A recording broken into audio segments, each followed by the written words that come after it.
بالخمسه اللي ذكرت درجه اولى: زيطوط، عبود هشام، بن سديره، عبدو سمار، امير دزاد. واش عندنا؟ امير دزاد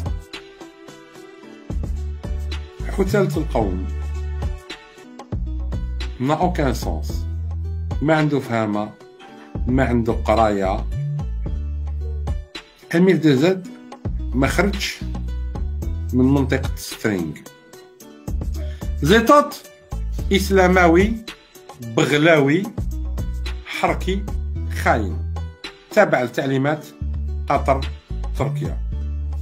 عبدو سمار وبزديرة انتهازيين، كل واحد يقدم روحه على اساس شكون يشريه.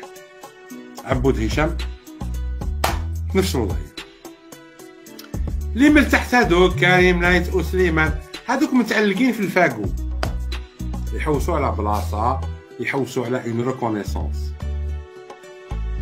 في الوضع هذا كامل وين هي الجزائر؟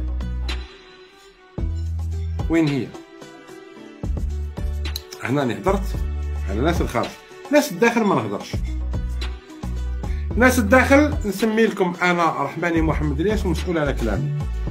اللي خانوا الهبه الشعبيه: كريم طابو، بالعربي، جلالي سفيان، زبيده عسول، بومالا، بوشاشي. زيد معاهم درجه ثانيه نبيله تاع لافافاس اي كومباني، ولم كاع الاحزاب.